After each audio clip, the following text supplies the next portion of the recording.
What's up, guys? Chris from Generation STI. Today we're going to do a little modifications to the car.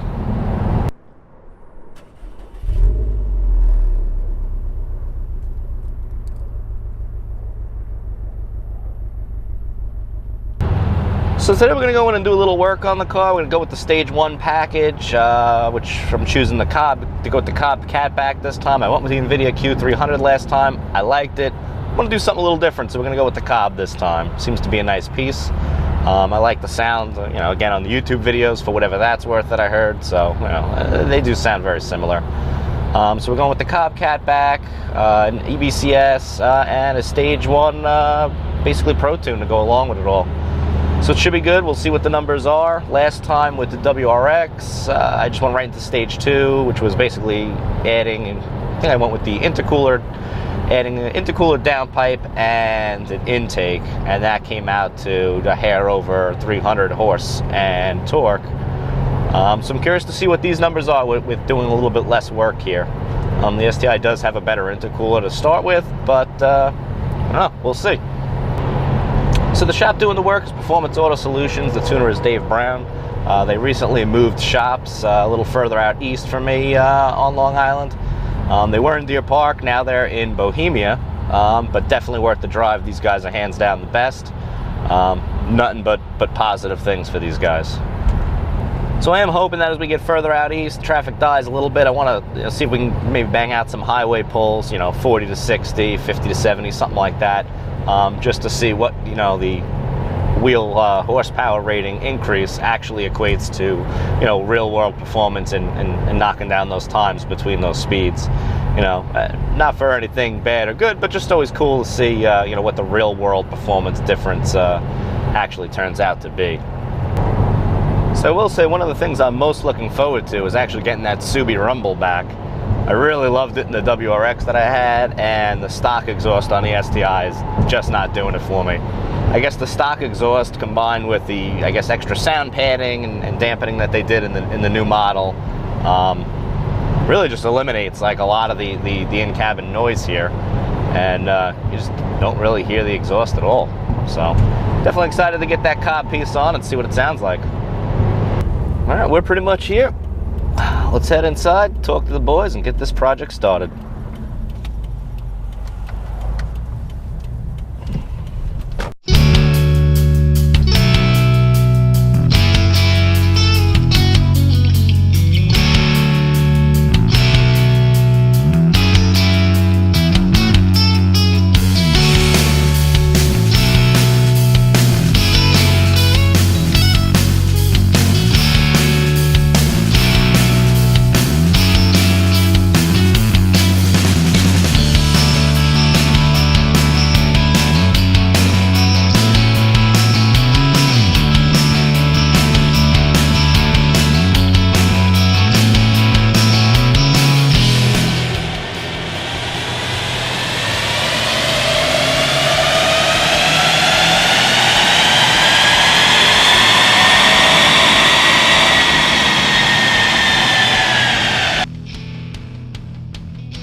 All right, we're back. The work is done. The exhaust is on. Sounds fantastic. The tune is done. Drivability is improved tenfold. This is the way the car really should have came from the factory. It really is amazing what a good Pro Tune can do to this car. It really, it wakes it up, it cleans it up, it really just does so much. Going from that wild and crazy air-fuel ratio map that they have to something nice and smooth. It really just, it brings the power on much smoother.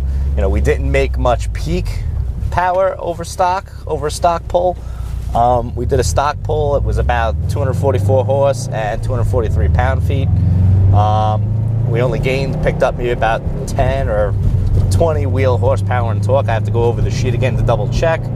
But on top of all that, you pick up a lot more power throughout the power band, not just at peak. And that's really what wakes the car up and completely changes the drivability and just makes this thing drive fantastic now.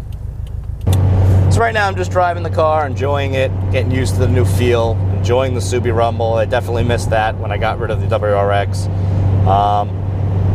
The car really just drives like a dream now. It's completely awesome. I gotta say my hat's off to Dave Brown and the boys over at Performance Auto Solutions. They do excellent work. You need anything for your Subaru, those are the guys you go to, hands down, no questions asked.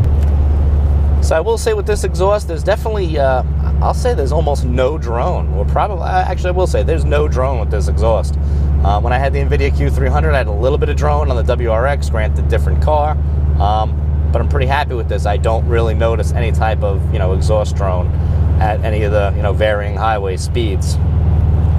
So I'm not going to get a chance to do any 0 to 60 pulls with the Waylands and see if there's any differences there, although that's kind of dependent upon how well or not well I launch the car. I typically just 2,500 to $3,000 and just roll off the clutch and lay into the throttle a little bit. Nice and easy launch. Not the best for 0 to 60s, but, I don't want to kill this thing. So that's pretty much all I have for you guys today. If you like what you see here, definitely like and subscribe. And drive safe and take care. See you guys next time.